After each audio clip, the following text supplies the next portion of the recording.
listening to the Inspire Excellence podcast, recorded at the BVA headquarters with your hosts, Bill Whitaker and Tommy Alquist. Bill is the former CEO of the J.R. Simplot Company and is now a full-time adventure seeker and philanthropist. Tommy is the CEO of BVA Development, co-founder of Crush the Curve, Idaho, and most importantly, a full-time grandfather. Each episode focuses on sharing the stories of individuals who are changing the world. Welcome back to another episode of Inspire Excellence podcast with Bill Whitaker. And today we are joined by a special repeat guest here. This guy is unbelievable. The voice of Boise, Dmac, David Mckinzie. This guy's a good friend. And, you know, it's funny, David, I couldn't wait to have you back on because I follow you on social media. It seems like you're everywhere. It seems like you're starting all these businesses. You're doing so many great things. And so Bill and I wanted to have you back on to get an update and just see how you're doing. So welcome on the podcast. No, thanks for having me on, man. I think I've always been reposting the interview from 3 years ago. So now we can come back on for part two for a reunion. And I get to meet Bill. And you get to meet Bill. Yeah, absolutely. I've been looking forward to this. You know, David, he's been talking about you for weeks, if not months, and and so now all of a sudden I am in the present. So I appreciate that. Bar's pretty high. Pretty high, man. Yeah, I know. So for those of you listening out there, David came to Boise, played at Boise State, was a Boise State Bronco, and played on some great teams there, and learned a lot. We had talked about your last visit about your football career. Actually, if I remember last time, David, I thought I knew you pretty well, but learned a lot about your family growing up, just your drive and work ethic. But like you said, it's been a few years ago. But I think why that podcast, and we've done a lot of podcasts, but literally that was probably the most shared, most viewed podcast, is you had some advice in there for young entrepreneurs, people that may be growing their business or people that may be struggling with their career. I think you just knocked it out of the park. So we wanted to follow up today. And we'll start by asking you what you've been up to, because it's just fascinating always to hear what you're up to. And then we'll let Bill ask you the hard questions. He's the hard question guy, by the way. Right. Well, to start, Tommy, I mean, that last clip, that was a couple of years ago, you know, even I was with so much passion, I was still figuring out where I wanted to do and where I wanted to go and where I felt, you know, God was calling me. And since then, things have narrowed down. And things are starting to make sense. So to kind of tell people what I do, I have my own business, David Mckinzie Enterprises. And what that is I help businesses and brands, whether it comes to social media marketing, video production, email marketing, or if a brand or business needs a spokesman, I can be that voice of energy for them as well, too. So I think what I really did value about being on here is, you know, one, just giving influence and giving passion and energy to young entrepreneurs, and two, truly following their calling, because I've been in this for a long time, since I was 5 years old, being in Barney and doing photo shoots and stuff like that as a kid. So when I played football, I always knew I was going to get back to doing what I've been called to do, which is to influence, which is to have fun in marketing and to bring energy to other companies and brands. So, hey, Andy, let me ask you this, David. You were going so hard last time I met with you. What are some lessons you've learned in the last couple of years? Now that tell us what you've learned that may help someone out there listening. Man, so many lessons. Well, one is to not be unequally yoked with somebody who's not aligned with, who doesn't align with your values. At that time, I did that last podcast. I mean, I was, you know, on fire, young entrepreneur with some other individuals who didn't have quite the integrity or character that aligned with where I was trying to go. So since that time, I think any message to anybody is, you know, I know you're passionate. You might see this person's cool or this person might have a cool concept, but who is this person deep down low? Who is this person within their family life and their integrity? You know, what fruit is this person bearing each and every day? And as you see that, then you can align with that individual. So that's the main lesson I've learned is I'm going to be equally yoked with the people I want to go in collaboration with, and I'm going to be equally yoked with the people I want to do business with. Yeah, you know what? When you said that, it really kind of hit home, because I think it's whether you're an entrepreneur or even if you're with a company, and that company just does not share your values, just does not.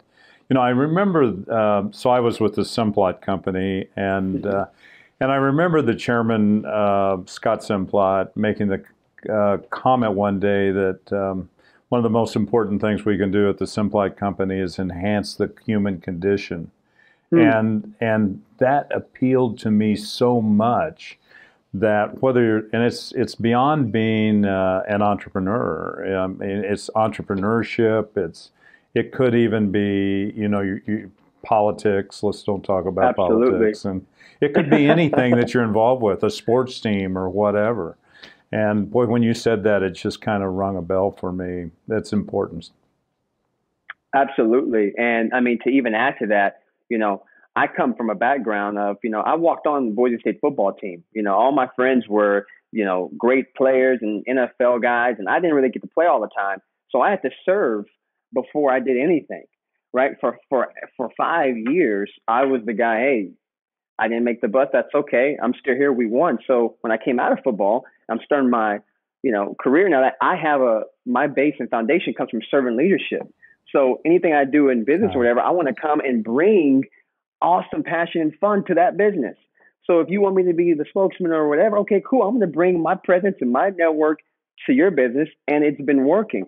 So if I'm with somebody it's about them, and now there's some integrity things are off, then we're going to have battles. And I'm like, I can't yoke in with people like that. Hey, David, can you follow up on that for me? Because I love every time I'm around you. We've talked a lot over the years. One of the things that drives you is other people. It's serving other people. I mean, it just kind of. I remember some of the quotes from the last time you were on your daily routine, and you know you have a deep faith in God. You talk about that a lot, about just the responsibility we have to serve other people, and tell us how that really inspires the business drive you have. Because I do believe if you know, Bill and I do a lot together, and we do some things with business and nonprofits, but I love the authenticity of wanting to help someone. And we were in a board meeting today together, and I really felt that today, Bill, didn't you? When you heard a couple of the reports, you hear. It was really good. Really, people that are really there for the right reasons, and it's so inspiring. So comment on that for us. Yeah, I mean, I think that's another thing I would say I've learned is faith doesn't have a backup plan, right? And faith doesn't. You can't compromise faith, right? So when I'm in what I'm doing, I'm in it. I'm here, and I'm dedicated to it. This is my calling. This is my stewardship. In a way, this is my ministry, right? So I'm serious about serving others. So that's one thing I really have learned as well, too, is, okay, how can I do what I'm doing with the gifts I bring to the table, and how that can align in business, how that can align in me helping you, you helping me, how can I exchange compensation? All of that are the things I have learned with that exchange. So I think it's huge for me to let any company I know that I work with. I think I'm spokes for about 6 or 7 brands now. And every company I work for, I want to let them know, hey, look, you're not just getting the influencer who's posting stuff on social media because the guy has 20,000 followers. You know, you're getting somebody who's putting effort in because I want you to succeed. And it makes me feel bad if you're not succeeding and, okay, wait, you're paying me to do it. No, I want us both to be in there.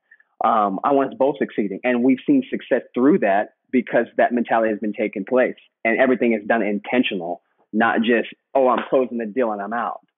So if that answers your question. Fantastic. Yeah, that's so. Hey, so I'm thinking about you being a walk-on and at Boise State, and what that means when you're a walk-on, and you kind of wonder, you know, how long you get to stay. Do you get to stay? I got to maybe have to try a little harder or whatever. But being a walk-on's a big deal.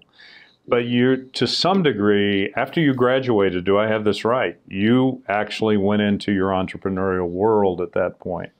and Absolutely. you're a walk-on again. I mean, you're a walk-on all over again, and that, and you're going to have bills to pay, and you're going to, I mean, none of this stuff goes away, and that has to build incredible character, and you have to have this database of experience that you can call on now, and you're still a young guy. I mean, you're a lot younger than Tommy, so. A lot younger. No. Hey, Bill, but aren't we all absolutely. walk-ons? I mean, I love that, what you just said. Good point.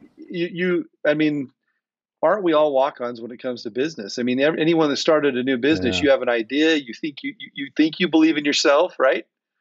You have struggles and trials. Well, I think you're right, because I mean, even with what you're doing here with Ball Ventures Allquist, I mean, to some degree, you're taking some pretty sizable investments and turn them into a hope and a vision, which probably makes all of us some level of a walk-on. But some people need more security than others, and you seem to be. You've dealt with that, David. No, absolutely, and that's one thing, Bill, that drew me to Tommy. You know, a friend told me, you know, when he was running, hey, you want to come? And he's speaking. It was at a House and Eagle, and I'm like, sure. And I heard him talk for 35 minutes. I just came back from National Prayer Breakfast, I think a month or two before, and I was like, so bold after. Just go up to his team, hey, let me help. I can do this. You know, I can go campaign. But the one thing that drew me was I saw, you know, a servant leader. I saw somebody who wants to be in the trenches. I've seen somebody that says, hey, look, not only can I have the success in business, but I've done that by servant leadership. I've done that by showing that. So it doesn't take long, in my opinion, to see somebody who has those true intentions. To me, it comes, you see it 10 minutes, okay, that person, that's where that energy is flowing to. And that to me was like, hey, I want to be a part of that. Yeah, for sure. That's well, and so now the evolution of your entrepreneurship is you are helping others, you're providing servant leadership, but what you're providing more than anything is opportunities for others, and you're still learning from them every day. I'm assuming that. Absolutely. You know, I always tell people I've never met anybody that I can't learn from. And I'm guessing the closer you get to your business activities, the more that experience database, it just goes into future opportunities. Absolutely. No. And I think, you know, to even tag in your comment you said about being a walk-on again is, you know, being in a space like myself to where it's marketing, media, and in a way selling myself. For the longest time, a couple of years, I would always get asked by certain people, you know, what is it you're doing, and how do you get paid, and all these things. And that's a lonely road sometimes, because it's like, if you have 6 or 7 irons in the fire and others might not, some others might not have that capability of connecting with you or relating with what you're doing. So I think it was just overcoming that, one. And number two, like you said, I'm still learning every day of in the meetings that I'm in and the deals that I get. But it's hard to say. But you know, I'm in this lane kind of by myself. But God is leading. God is leading the way. And for me to be in a space where I can support myself to be me is, I think, something gratifying already. Hey, Bill, I'm going to, if it's okay, we have a lot of people that listen to this podcast that are business owners, small business owners and business leaders. And one of the things, I don't know if we've talked about this on a podcast, but David, Bill Whitaker, as I've become lucky enough to be his friend and be around him in lots of different situations, he's probably the best listener. I mean this, Bill. When you're in a board meeting with you, if you're in a business setting where you're making decisions, sometimes difficult decisions, I watch how he interacts with people, and it always starts with sitting there and kind of listening taking all the information in. And then I'm learning now, Bill, I kind of look and wait, and then you speak. And it's I'm learning from you. And the point you just made, David, is we're never going to stop learning. And Bill just said this. Bill says, hey, every conversation, every meeting I go into, I'm trying to learn something. Bill, comment a little bit on because if people are listening to this right now, I just think we don't say that enough in a world where we're all driven and we're all right. And in the world we're in right now, everyone's right. I mean, there's just so much, you listen to the world we're in, and there's so much combating of ideas and I'm right, you're wrong. And in the middle of this, Bill, you're this example mentor to me of, I'm going to listen to you and I'm going to take something from every conversation. So I hope that makes sense. Bill? Yeah, well, real quickly, but you know what's a little bit of a story. I had this a guy that I worked with very, very closely, and he was really important to the Simplot company and to me. I used to call him the MVP for the Simplot company. And I remember telling him one day, I said, and I won't use his name, and I said, got to tell you that, you know what, you can be right all day long, but if you're not effective, it doesn't matter. I mean, and so much of the time he was driving the conversation with just being right. And when you stop and say, but what I'm really interested in doing is being effective. And I think that promotes listening, taking inventory of what's happening around, whether it's a table or a meeting or whatever. And then stopping and making sure that you understand, you know, all the thoughts and activities, you know, everybody's concerns and thoughts. And I think it makes for a much more effective circumstance, you know. And I joke, Tommy and I have talked about this before. I joke a little bit about the best conversation is 60-40, and I'm only 40%. and actually, I'd probably be just as happy with 20%, but that's not quite fair because it's got to be give and take. But you know, I can sense that you read people, and that's part of what you do is read people. Mm-hmm. Yeah, and to add to that was amazing, Bill, first. And to add to that as well is like looking at both of you who have found success but still have the servant leader heart is so inspiring, right? And that's why I love these conversations, and that's why I'm glad we're doing a part 2 of this, is because that to me not gives me hope, but just gives me something also to look forward to, the way I can still treat people right. I can still treat people with integrity in what I'm doing, no matter the level of success. And being this person, no matter what state I'm in, okay, great deals have closed, but where is that state going back? Is it going back on a foundation, or is it going on a foundation that needs these things to fulfill who I am? So I love that. That was an awesome point. Well, yeah, so, you know, one of the things I think about when an individual like yourself, entrepreneurship, you have to create an environment on a day-to-day basis of value for your clients. And at the same time, there have been times, I'm not trying to put words in your mouth, but I'm assuming there have been times in your business career that you go, oh wow, and there's been some low times. I mean, there's been some times you go, oh man, I worked so hard with this one account or these 3 accounts that I didn't go out and create some new business or whatever. It's part of being an entrepreneur. How did you deal with those? Because if maybe they didn't happen to you, but I bet they did. No, I have to be honest with you, I have story after story of being down in the dumps of saying, what am I doing? Does this make any sense? Right? Am I right? I mean, I have stories. That's why when I speak to different companies, I always do a thing called, are you operating in the shallows or the deep? Right? When you're an entrepreneur, you're in the deep waters, right? Now, which means you're treading water for your life, but miraculous things happen when you're out there. And I've had things where, hey, I'm living out of my savings, but I'm still giving to my church. I'm living out of my savings, but I'm still sowing seed each week because I trust and believe in the calling that I'm in. And I've seen things reap and turn around to where, hey, I'm in this, but then years later, now I'm doing an event with Bob Costas. Now I'm doing something with Mike Ditka. So I've been out in the deep, and I've been trained out there to say, I don't know what's going to happen, but I have faith that I know I'm here for a reason. And when you're out there and you know faith doesn't have a backup plan and you trust the person who's leading you, miraculous things happen.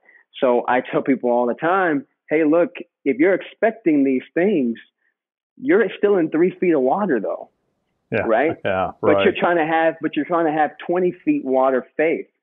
And I'm not judging that person, but it's like gradually each day get out in the 5 and the 6 and the 7 and 8, and then you can be able to receive those bigger things. And over time, to answer your question, I've had those moments that has grown faith to where I've seen the miraculous happen despite circumstances.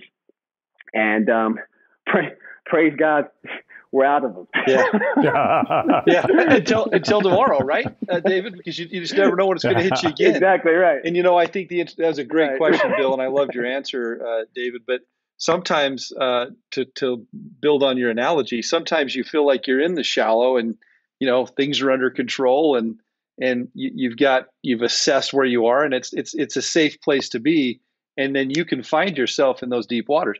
I will tell you that for me in my life, it's been the deep waters though that have defined who I am. Really, it is when you're treading water and you're looking around saying, okay, where's my safety net? Where's my who's throwing me the line? That you really define who your friends are, and you really know about yourself. The lesson I always go back to, I'll never forget the recession of '08. I had just got into development, and we had leveraged everything. And I'll tell you, when Lehman Brothers shut down and still was in the air and bank loans were gone, and I looked at my wife and my family, and I just thought, I've ruined us forever. And I remember one time driving home I was working an ER shift, and I cranked up the number of days I was working. I was exhausted. And I remember driving home and just parking in the parking lot and thinking, I don't even have enough energy to get out of my car to go in my house. I'm just tired, and there was no hope. Mm-hmm. And I remember over the next few days thinking to myself, I've got to find the light at the end of this. I got to have something to drive to because I'm giving up, and I don't have any hope in my life. And I think that's where you turn to who you are, and you turn to your faith, and you look around and say, okay, I got to find solution. And then just like, I think that light chases away darkness. You say, okay, now I've got my pathway. Now I got something to focus on. I'm going to get through this. And then you get through it and you look back and go, I learned a lot from that experience. So I think for anyone listening out there that may be going through struggles or trials or real hardship right now, because there's a lot of people suffering, those will be the times that you find out who you are, what you're made of, and most importantly, how to find hope and how to find that end. Because if you can find that in your life, and sometimes it takes a friend, sometimes it takes a miracle in your life where you're like, someone brings along and they help you get there. Boy, I'll tell you, you never forget those times. You never forget what you learned, and you never forget the people that were there to lift you up. And anyway, Amen. It's great. Because sometimes we get on a podcast, we talk about just successes and all the positive things that happen, but there are some big, down, deep trials you go through that define us. It's interesting. One day I was being interviewed for something, and in the process they said, do you have any regrets? And I said, well, yeah, I mean, anybody that says no regrets, I mean, of course you have, I just never want to have a regret that I didn't learn something from. And if I have a regret that there wasn't a learning, then that's what I don't want to have in my life. And I think that's what we're talking about here among the three of us. Mm-hmm. No, absolutely. And, first of all, thanks again, Tommy, for being vulnerable and sharing that, you and Bill, because like you said, there are podcasts that talk about the successes, but this is the real stuff, right? I'm going to be completely honest. Like I said, from the last podcast to now, a lot has changed, and I'm not ashamed to share that. those steps and those valleys that I've been in, and the hilltops I've been on as well too. So I think the one thing that I also want to bring up is what got me through that as well too is being around other individuals who have that same level of belief that I'm in as well. That reminded me in those times, hey man, I know this is where you're at.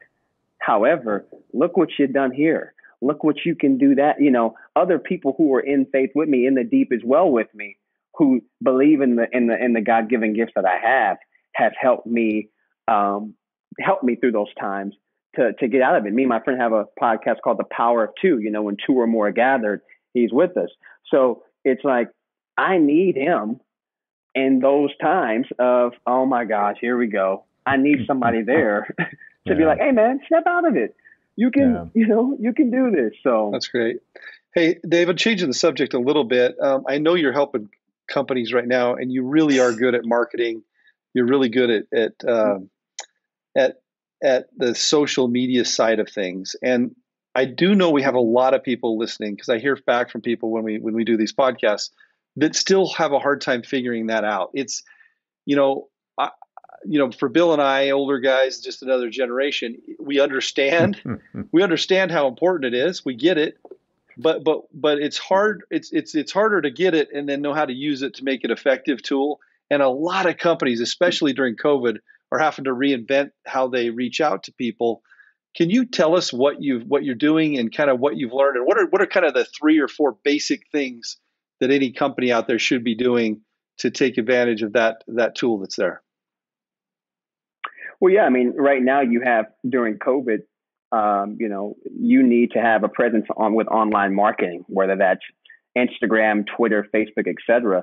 But the one thing I would say is you need to create engaging content and relaying that engaging content with certain individuals in the community, right? That's how I've created this model that's successful, to where influencer marketing, if you have a product, you use an influencer to promote your product, etc.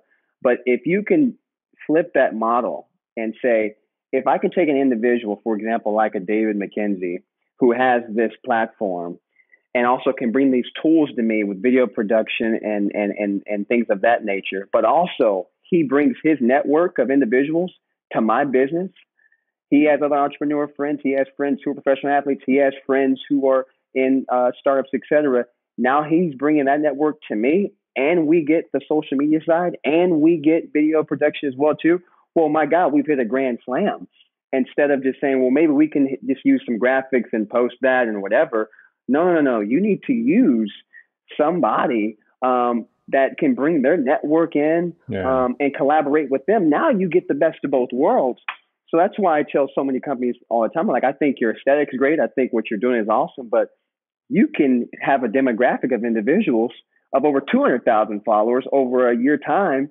Now you see the difference. I have testimony after testimony of, I go to a company, I post something, I do something engaging with them. A week later, 6 of my friends are going to them. 10 of my people are doing this with them. And then everybody's happy. Oh my God, you're one guy out of this state, hit me up. Yeah, because it's done right, it's done authentically, and it's done with integrity, and people win. So I love hearing you talk about it, because trying to figure out how to capitalize on social media, I don't even have anything to market. But it really intrigues me to think that there's this kind of power in that iPad or iPhone or whatever. But one thing that really does hit me about you, David, is if somebody, I can see you being a motivational speaker, and I can see you on a podium or walking around on a stage as a motivational speaker. How much of that would you want to do? And if I called you and said, hey, I have this, because here's the deal. First of all, I don't want to go out and get a big celebrity motivational speaker. I don't want to have Terry Bradshaw's things. I love Terry Bradshaw on TV. That's fine. But the point is I want a guy that talks like you do. I want a guy that has the experiences that you have, the real serious, this is what I'm living right now and every day. So talk a little bit about motivational speaking and how you view that, and how much would you ever want to pursue that? It's a great question. I have done speaking for a handful of companies that have asked me. I've came in and have done it, have done classes, courses, etc. And it definitely is a thing that I want to do and explore more. I've gotten asked multiple times, to speak on podcasts, speak for different platforms.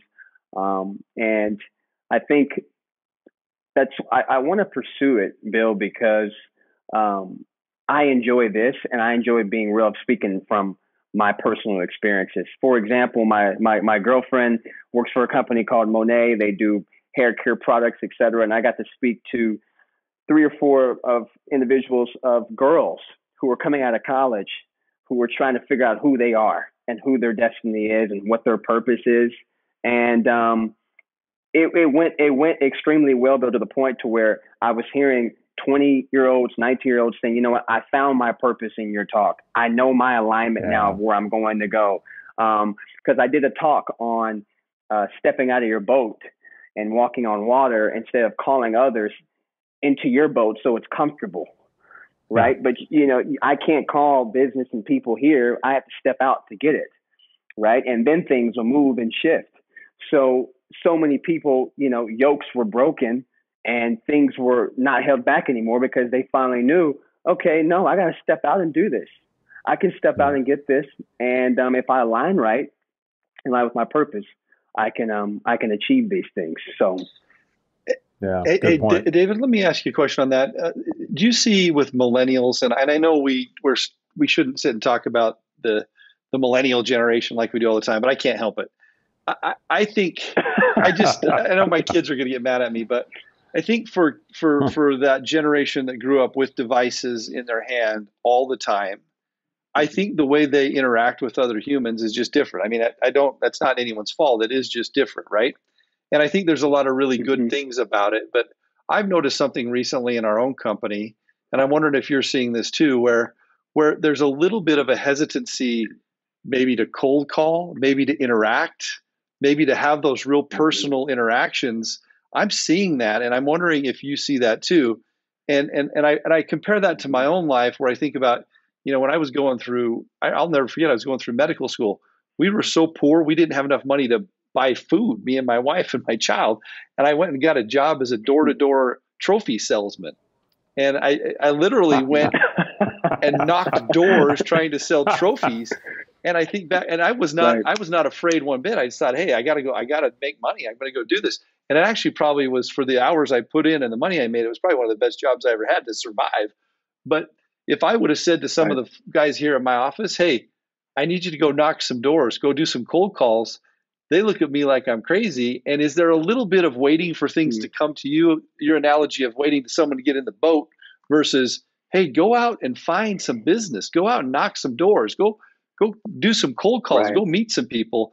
And I don't know if, Bill, if you've had a little of that same feeling, and maybe it's just because we're old crusty guys now, and the Gran Torino, get off my lawn. But do you see that out there?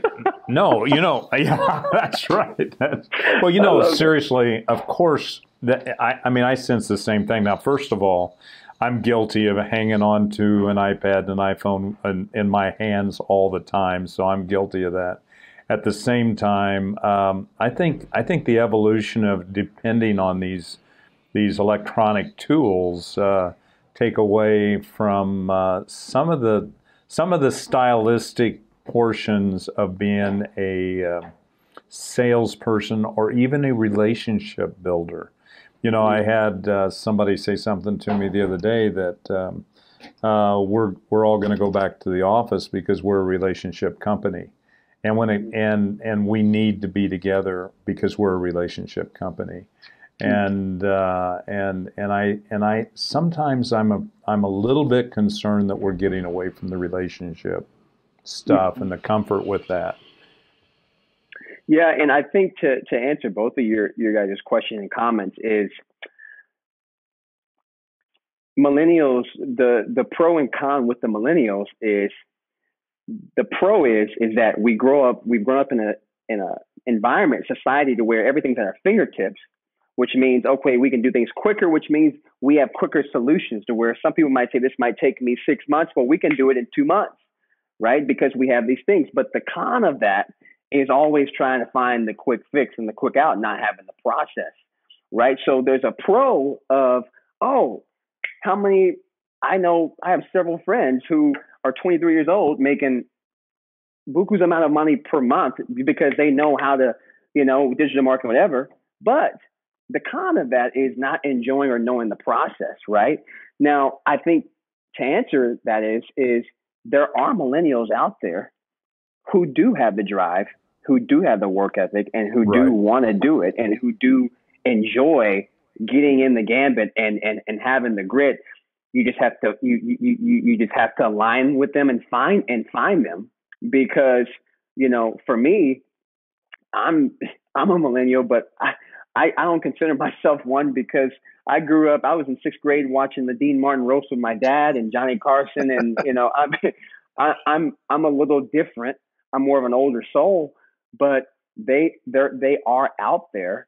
I think more or less what you have to do is really be communicative and upfront with them to say, if you do this within this time frame, or 6 months or 8 months or whatever, this is what you can achieve. If you put the effort to this at this time, at this rate, each and every single day, you can go do it.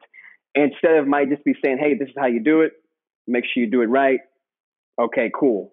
Then that might be them in their seat thinking, well, how can I make a quick fix to do this quicker, get out of it? And if it's not working in 2 months, then and you know what? They might be smarter.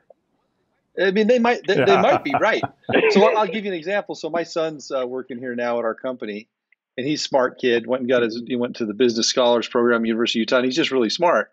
So he started looking on how we were getting real estate leads. Okay, and he has built this system of this wide net he throws, and then it all funnels down into leads, and he's got it mapped out to exactly what it costs us per lead, and what our close rate is on those leads, and where people are looking. And it's this electronic net. And honestly, I get like 20 minutes into the conversation and my eyes glaze over, and I'm like, what the hell happened to just picking up the book of lists and going to take every law firm in Idaho to lunch and find out which one, Right. And he's like, what are you talking about? That's so old school. That makes no sense. I'm going to use so I don't know. I'm getting old, David. I'm getting old and stubborn and in my ways, I guess.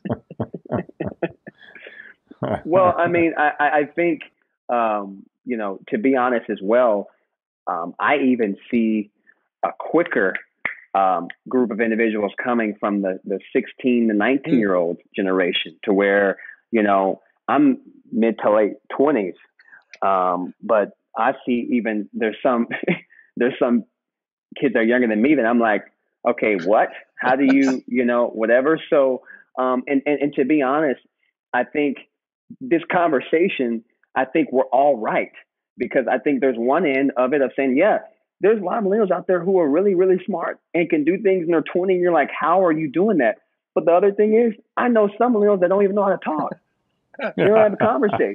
You don't want to have a conversation, So it's just finding that innate individual. And typically for me, I actually have some guys who work with me now who are high quality individuals. One's 19, one's 22, but these dudes are so entrepreneurial hungry. They're always creative. They always bring up ideas, and they're very, very talented.